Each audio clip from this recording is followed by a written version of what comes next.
Hello guys, welcome to cyber and official. ఈరోజు అయితే cyber weekly news అయితే చూసేద్దాం. ఫస్ట్ వచ్చేసరికి ఇది ఒక అటాక్ అయితే కాదు, బట్ సీక్రెట్. ఓకే, చెప్తాను. ఫస్ట్ ఆఫ్ ఆల్ ఇది ఏం జరిగిందంటే, షేర్ ఫైల్ అనే ఒక కంపెనీ ఉందన్నమాట. ఇది కంపెనీ అంటే కంపెనీ కాదనమాట, ఎంటర్ప్రైజ్ అనమాట. ఈ ఎంటర్ప్రైజెస్లో వీళ్ళు client details, employee details and కొద్దిగా సర్వీసెస్ రిలేటెడ్ డీటెయిల్స్ అనేవి ఉంటాయన్నమాట. వీళ్ళలో వీళ్ళు ఏం చేస్తారంటే, sharing files between the companies or a cloud or a local servers, this like they will maintain. But here what happens means, ఇక్కడ ఏం జరిగిందంటే, వీళ్ళు ఒక ప్రాబ్లం వస్తుందని చెప్పేసి సడన్గా విండోస్ సర్వర్స్ అని షట్ డౌన్ చేసేసారు. ఎందుకు షట్ డౌన్ చేశారని అడిగితే, మనం ఏప్రిల్లో రిపోర్ట్ చేసిన బగ్స్, ఆర్సీఈ ప్లస్ అథెంటికేషన్ బైపాస్తో జరిగిన బగ్స్ అప్పుడు క్రెడెన్షియల్స్ అనేవి కొన్ని స్టీల్ అయ్యాయి కదా, దానితో మాకు కొద్దిగా డిఫెక్ట్ అయితే ఉంది. అందుకోసం మేము సడన్గా మాన్యువల్ షట్ డౌన్ అయితే వెళ్ళాము అని చెప్తున్నారు. కరెక్ట్గా కంపెనీ వాళ్ళు కూడా ఏమీ ఇన్ఫర్మేషన్ అయితే ఇవ్వట్లేదు అనమాట గైస్. బట్ ఈ అటాక్ ఎలా జరిగింది అనే కోణంలో చూస్తే కనుక, వాళ్ళు first of all authentication bypass and remote code execution చేశారు అని చెప్తున్నారే తప్ప, ప్రతి కంపెనీ అయితే క్లారిటీగా ఏది ఇవ్వట్లేదు అనమాట. ఇస్తే కనుక మనం ఏదైనా మాట్లాడచ్చు.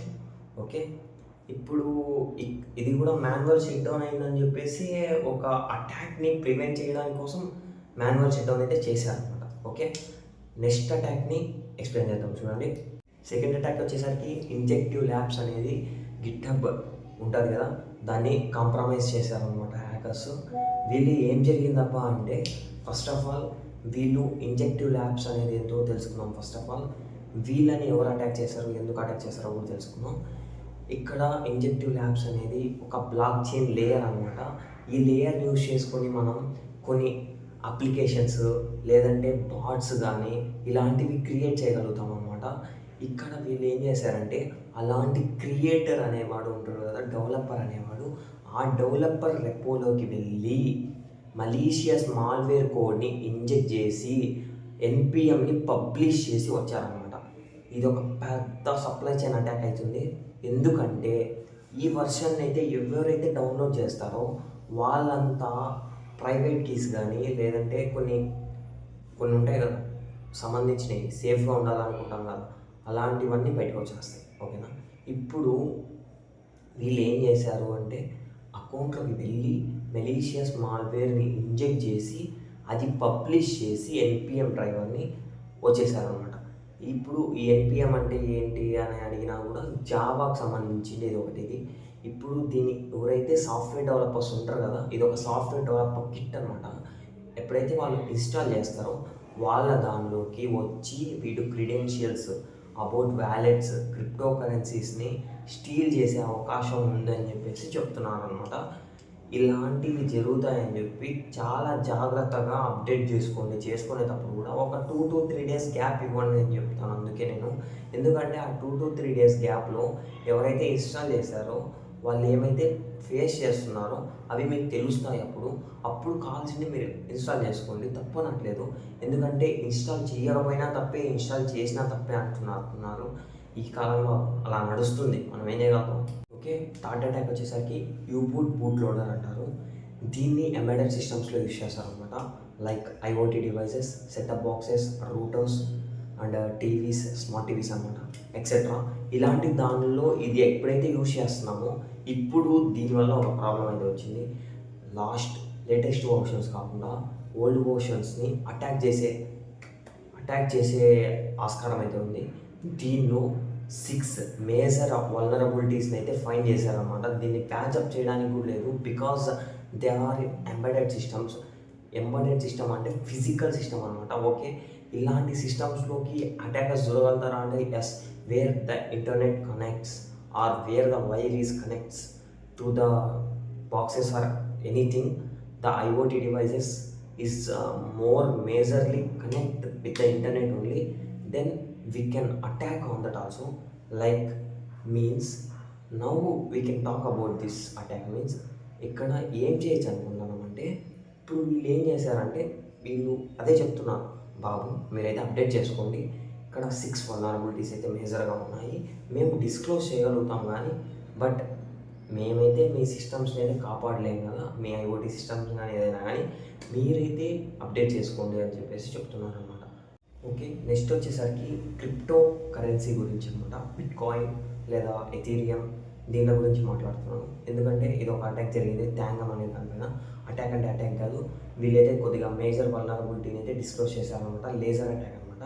ఈ అటాక్లో ఏం జరుగుతుందబ్బా అంటే వీళ్ళకి ఒక కార్డు ఉంటుంది, థాంగమ్ కార్డ్ అనేది. మీరు లోపలికి వెళ్ళాలంటే ఈ కార్డు ఉండాలి. ఒక అటాకర్ ఈ కార్డు లేకోకుండా లోపలికి వెళ్ళి వాళ్ళ డేటాబేస్లో నుంచి ఒక చిప్ని దాటి, ఆ సెక్యూరిటీ చిప్ని దాటి ఆయన పాస్వర్డ్ని రీసెట్ చేసుకొని తర్వాత ఆయన క్రిప్టోని అయితే ట్రాన్స్ఫర్ చేసుకోవచ్చు. ఇది ఒక లూప్ హోల్ అయితే దొరికిందనమాట ఎవరికి, కంపెనీ వాళ్ళకి, not the outsiders. Then they disclose it and they cannot update the software as well as they want to update the hardware also because it is a major hardware vulnerability. Yes, laser attack అన్నప్పుడు hardware vulnerability కిందకే వచ్చేది ఎక్కువ. అందుకే వీళ్ళైతే hardware vulnerability ఉంది కాబట్టి వీళ్ళు disclose చేస్తూ వీళ్ళైతే కొద్దిగా ఎవాల్యుయేషన్ అయితే చేస్తామని చెప్పేసి చెప్పారనమాట. నెక్స్ట్ అటాక్ వచ్చి ఓపెన్ క్లా ఏఐ వల్నరబిలిటీస్ని 3 మేజర్ వల్నరబిలిటీస్ని అయితే డిస్క్లోజ్ చేసామని చెప్తున్నారు. అలాగే అప్డేట్ కూడా ఇచ్చామని చెప్తున్నారు. But this is not confirmed అని చెప్పేసి నోట్ అయితే ఇచ్చారనమాట. Okay, let's get into this. What are the vulnerabilities we can see. First of all మేజర్గా 2 అయితే ఉన్నాయి. క్రెడెన్షియల్ థెఫ్ట్ అంటారు అనమాట. క్రెడెన్షియల్ థెఫ్ట్ ఏంటి అంటే, క్రెడెన్షియల్స్ అంటే ఏంటి అంటే యూజర్ నేమ్ ఆర్ పాస్వర్డ్ అంటే మీకు తెలియాల్సినవి వేరే వాళ్ళకి తెలియకుండా ఉండకుండా పెట్టుకుంటారు కదా సీక్రెట్గా, దాన్ని క్రెడెన్షియల్స్ అంటారు. ఈ క్రెడెన్షియల్స్ని టెఫ్ట్ చేస్తున్నారు అన్నమాట చాలామంది. అలాగే ప్రివిలేజ్ ఎస్కలేషన్, ఈ ఓపెన్ క్లా ఏఐలో వాళ్ళు ప్రివిలేజ్ ఎస్కలేషన్ అయితే చేస్తున్నారు with communicating with the open claw server. ఎప్పుడైతే ప్రివిలేజ్ ఎస్కలేషన్ జరిగిద్దో they gain the access of the open claw and they can perform anything they want. That's why the 3 vulnerabilities they are disclosed, they mentioned it. Okay, totally 281 free Android apps అయితే Android VPNs data అయితే leak చేసాయి. ఇది ఒక single హ్యాకర్తో కాదనమాట, చాలామంది study చేసి report ఇచ్చారు దీనికి.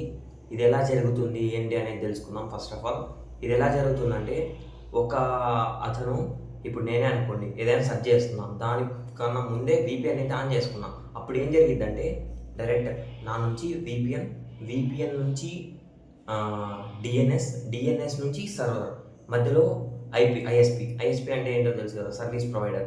జియో కానీ ఎయిర్టెల్ కానీ బిఎస్ఎన్ఎల్ కానీ వీళ్ళంతా సర్వీస్ ప్రొవైడర్స్ అనమాట.